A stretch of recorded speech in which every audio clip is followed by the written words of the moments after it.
All right, so we are continuing here in Al-Mukhtasar Al-Lateef, the light summary. We are on the section about the obligations of ghusl. The author says, section, the obligations of ghusl are two things. Uh, okay, that's like what we learned in the summary of obligatory knowledge. Two obligations here means integrals. Two integrals for ghusl.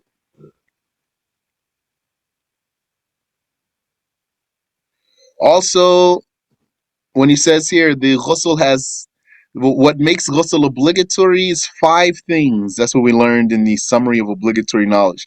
Now, if you've learned the text of Abu Shuja, then you know he says in there the obligations for ghusl, the things that make ghusl obligatory are six things. And he says the obligations of ghusl are three things. That's Shafi'i school too. But this is a stronger way of presenting the Shafi'i school. This is the way these two are numbered here. So the obligations of ghusl are two things. One, the first is the intention. It is to intend lifting the sexual impurity. So that's what he says in the Arabic. Raf'u al-janaba. The janaba is being translated here as sexual impurity. Janaba. It means you need to take a ghusl, but it's going to be because of sexual intercourse or ejaculation. Janaba is by these, or because of, due to the sexual intercourse or the ejaculation. So that's why it's called sexual impurity here. As opposed to if a woman has to do a ghusl because of menses. As far as I know, Allahu Alam, you can ask. I never heard that being called she's in a state of janaba. She has to do a ghusl because of menses, that this is called janaba. Oh, raf al-hadath al-akbar. I went to my habit of translating first. I just want to really stick to the English here. Or lifting the greater religious impurity. The greater or the major religious impurity. Al-hadath al-akbar. That's one's intention. So one is intending to lift the janaba.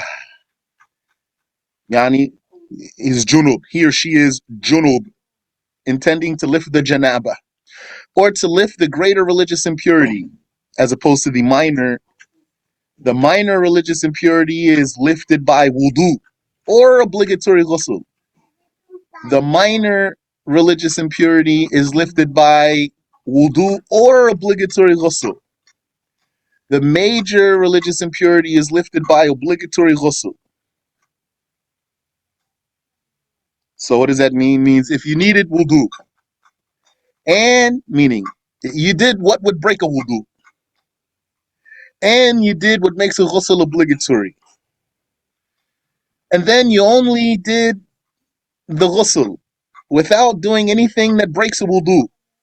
Now you did a ghusl without touching the private parts. You did a ghusl without urinating. Then you can pray immediately because the obligatory ghusl will lift the major and the minor impurity. Or one intends the obligatory ghusl. In this case, you need to intend the obligation.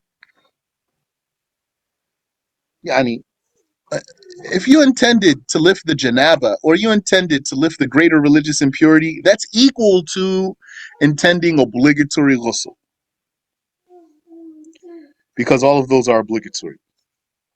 But it's not enough to just intend a ghusl if you need to do an obligatory one, because ghusl by itself in its appearance is like any other shower or bath. It doesn't have any special procedure. That's different from wudu. Wudu has special procedure, meaning you wash certain organs in a particular order. So by virtue of wudu being for certain organs in a particular order, then you don't have to intend obligatory wudu, and you can just intend wudu. But since ghusl doesn't have a particular procedure that distinguishes it from a regular shower or bath, or even a sunnah ghusl, then you need to intend the obligatory ghusl. Or you need to intend lifting the janaba. Or you need to intend lifting the greater religious impurity. Or something like that. Or the likes of that upon washing the first part of the body. Or the likes of that is like if a woman said, now I take this bath because I menstruated. That's enough. That's correct, valid intention. Or now I do this bath because my menses is over. That's a valid intention. Okay, so, or the likes of that. The author says, upon washing the first part of one's body. Why? Because according to Imam Ash-Shafi'i, the intention has to be with the first part or the beginning of or when commencing, starting an action. That's the rule in the Shafi'i school, and it only has one exception. The intention has to be upon starting the action, except in one case. Who knows that one case in the Shafi'i school that's different from this rule? 5, 4. Yes, the question is, the rule in the Shafi'i school is that your intention has to be at the beginning of the action, except in one case. What's that one case in the Shafi'i school? 5, 4, 3, 2, 1. Malik, you don't know? You have the answer? In my mind right now. Fasting. Except for fasting. Because you need to make the intention for fasting at nighttime. Do you fast in the nighttime? No, you fast in the daytime. This is the case when the intention needs to be before you start. It has to. And it's not, according to the Shafi'i school, it's not even valid to make the intention right at the break of dawn. It's too difficult to make the intention right at the exact moment of dawn. So the religion then placed the intention before that and gave you the whole night. Otherwise, you need to make the intention when you start the deed according to Imam Shafi'i, not before. So when do you make the intention for wudu? When the water touches your face. When do you make the intention for ghusl? When the water touches your body, any part. When do you make the ghusl, the intention for prayer? When you say Allahu Akbar. When do you make the intention for zakat? Either when you separate your zakat money from the rest of your money or when you pay it.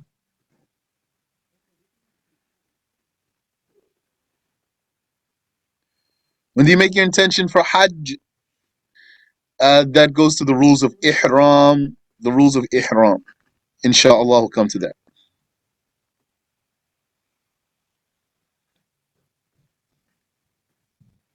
In this book, we're going to cover zakat and hajj more than what we did before.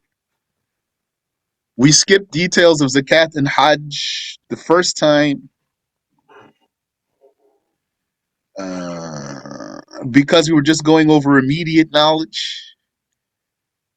And those ones are, for a lot of people, not urgent. But now, when we're going to go over this, what's here in this book, we're going to cover that zakat and hajj, whatever the book offers. Question: what is the judgment for washing the ears in ghusl? If one had earrings, do they need to take them off? Okay, so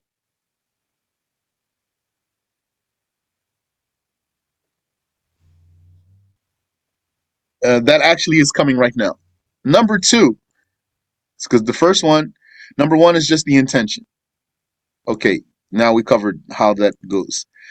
Second, your question goes with number 2. The second is washing all of one's hair, thick and thin, and all of his skin, even what is beneath the foreskin.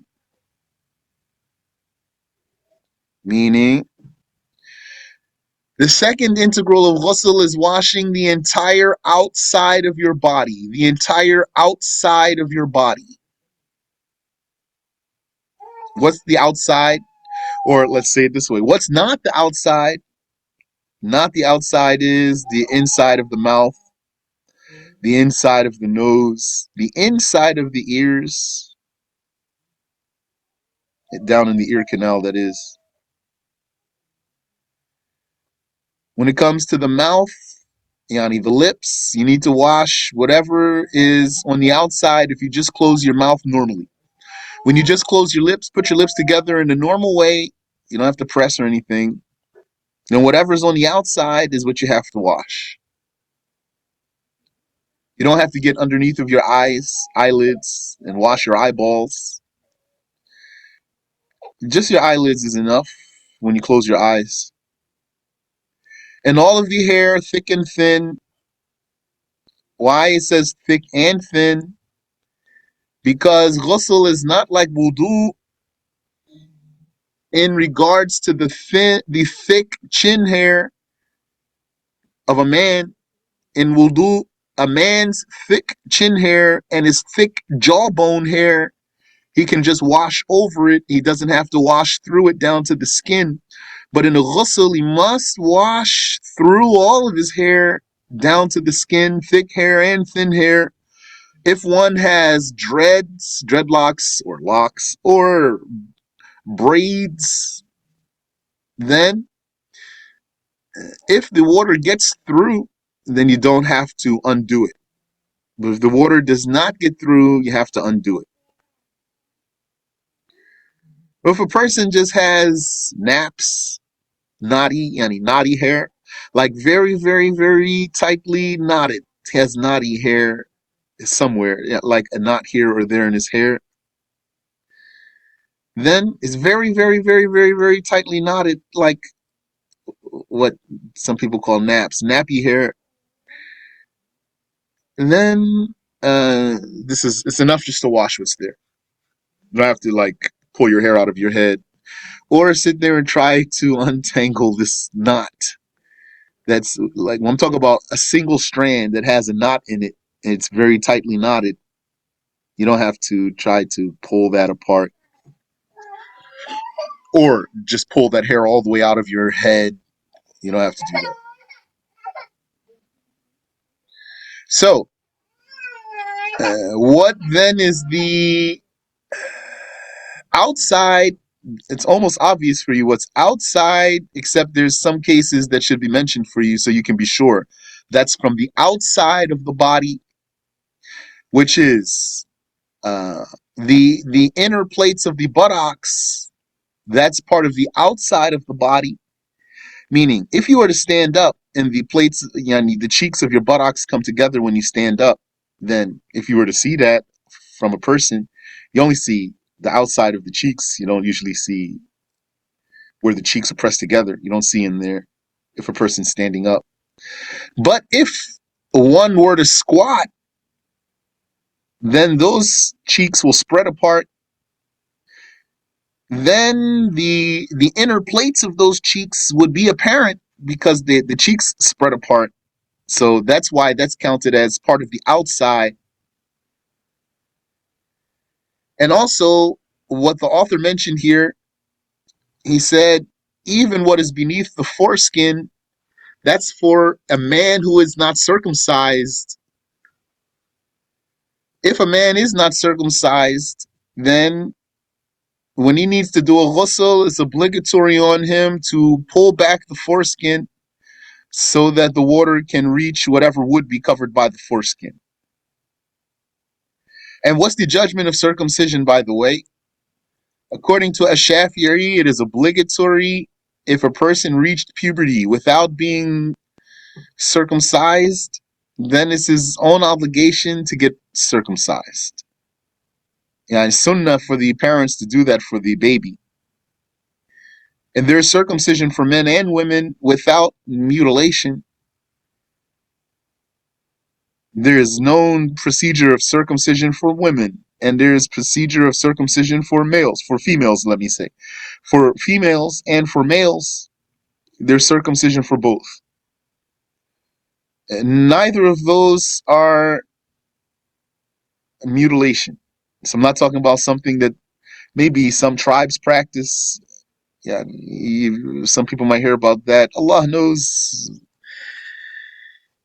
Yeah, and you cannot believe a lot of things that you see in some media, some news and things like that. But people say that there are tribes in different parts of the world who mutilate the girls. We're not talking about anything like that.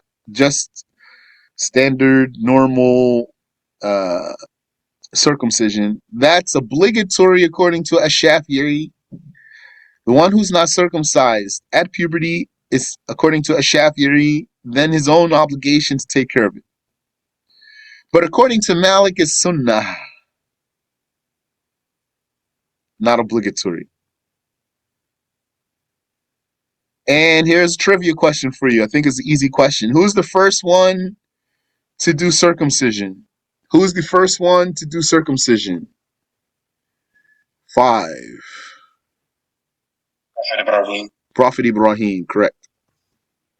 At 80 years old, Allah commanded him to circumcise himself. He immediately took a chisel and circumcised himself. Immediately. He didn't hesitate. What's that? That's another lesson for you about what obedience means. In the story of Abraham and his family, there are lessons about what's really obedience to Allah. He didn't say, he didn't hesitate. He did it immediately. Same thing, he had to slaughter his son, sacrifice his own son. Who has the heart to cut his own son's throat? He went to do it immediately. He didn't hesitate. Although the angel stopped him, but he tried to. That's obedience. And also, what is part of the outside? Let me rather say it this way. What is the case of the woman when it comes to washing her front for the ghusl? Then depends on whether she's a virgin or not.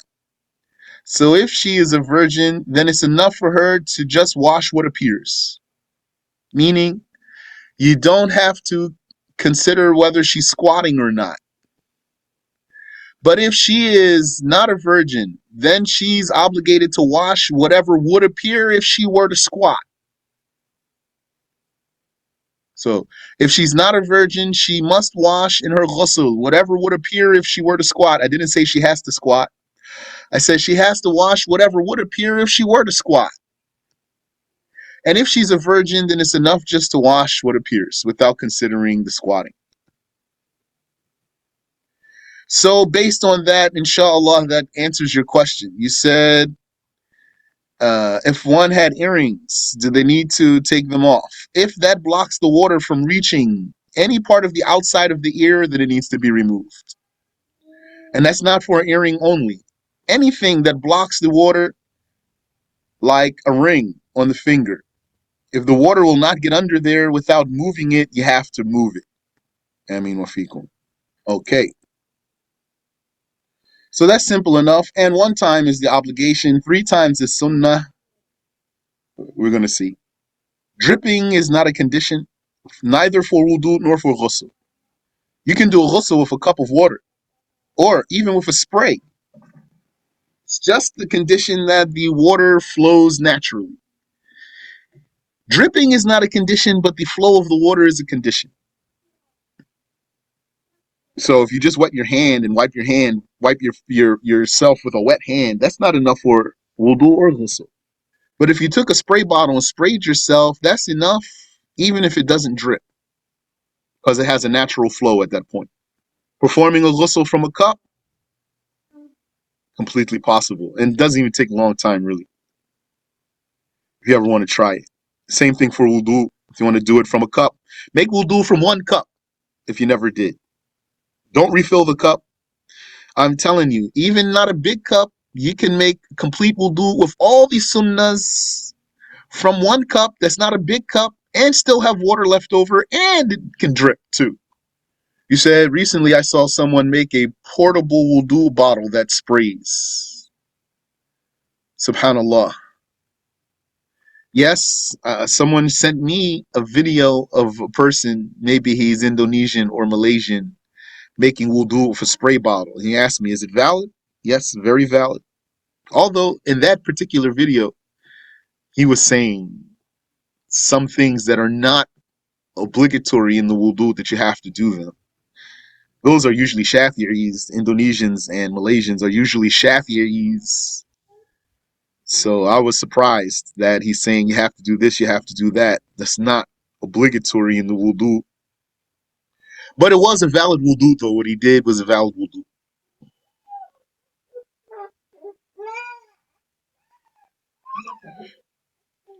And why I'm mentioning for you the cup? For one, because sunnah not to use a lot of water, and for two,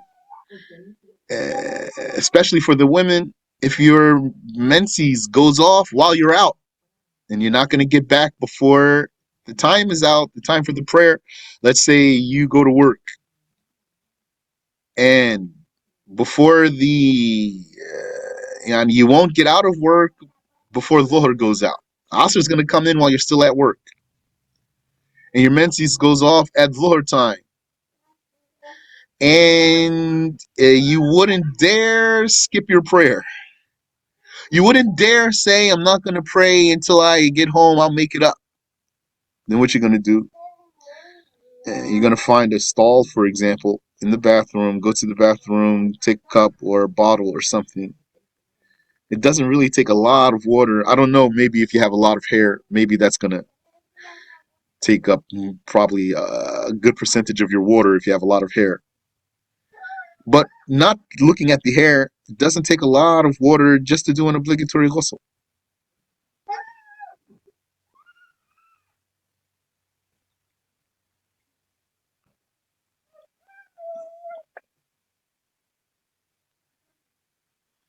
That's what one sister told me she would do when she was at work and her period would stop at work.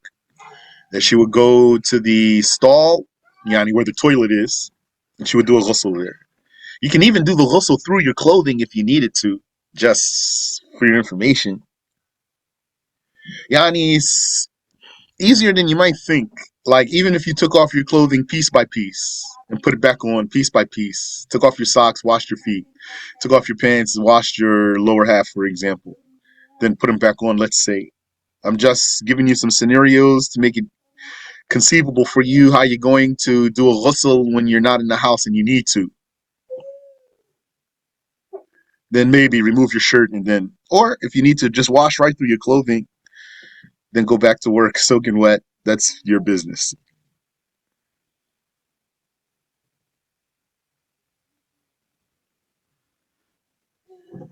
That's how you're going to do a dead person too. If when you go to wash a dead person, and then there's some people, what they might do is put a plastic bag over some Muslims might put a plastic bag over the nakedness of the dead person, and then they wash all around the plastic bag. Don't do like that. You're making it hard for yourself. Just put a towel on it or her, and you can pour the water right over the towel. The water's going to go through, and that's valid.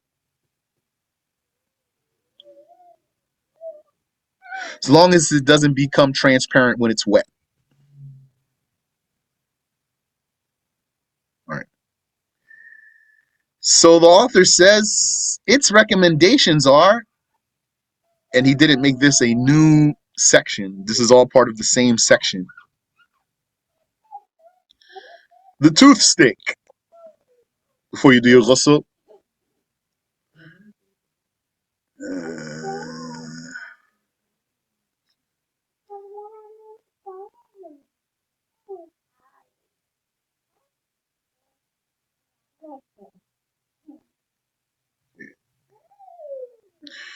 The tooth stick and how you're going to use the tooth stick. And how do you do so? Get your stick. It's better to use the stick from a tree called arak. Arak. My understanding is that the Pakistanis call this pilu, the pilu tree, or something like that.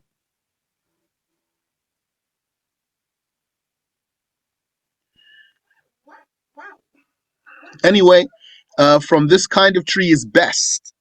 But and then if you don't have that one, you can use a palm tree twig. If you don't have that one, you can really use any twig. And if it has a nice smell, that's better. But don't use something that will scrape your gums, like cane. Too hard. It's going to rip your gums. Peel the bark away. Work on the fibers that are under the bark so you can spread them out and basically turn that stick into a brush. Now that stick is a toothbrush for you.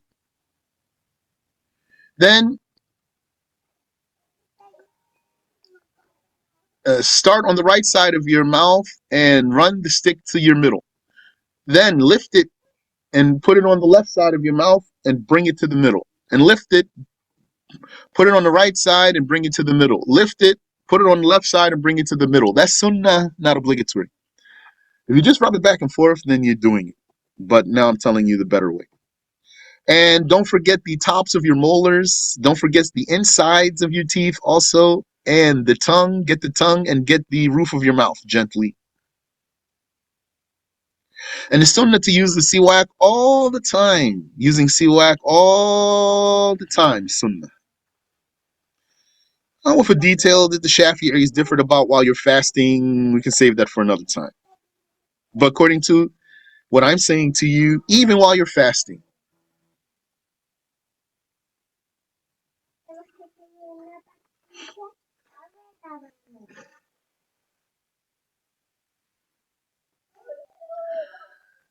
and starting in the name of God, when the water touches your body, say Bismillah. And if you forget when you start, do it at any time you remember. But if you don't remember until you're finished, then you missed it.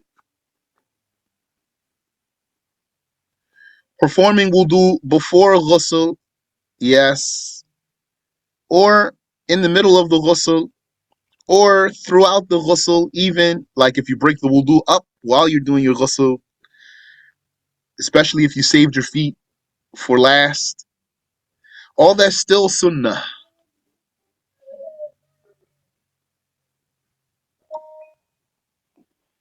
If we go over a bigger book, a more scientific book in fiqh, then I can be more technical for you here. But now I'm just trying to keep it light according to the goal of the author, to keep this light and easy.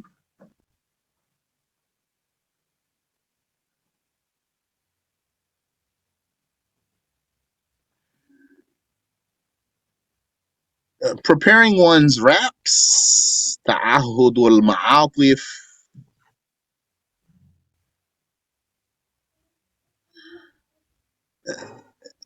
Let's check that there.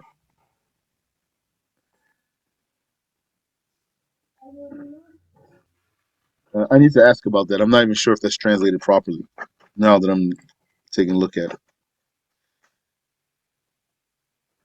When you do your ears, you need to go through the, it's sunnah for you to go through the folds of your ears.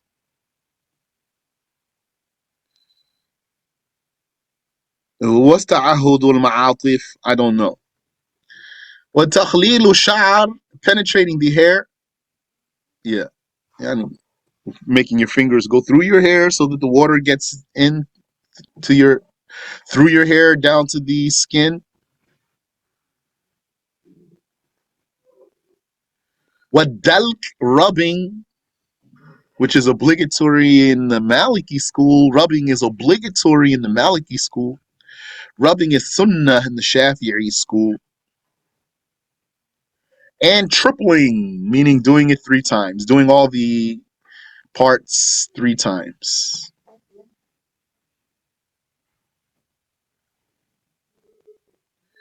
Wallahu a'lam. Let's stop there. Next section is about the conditions for purification. Any question?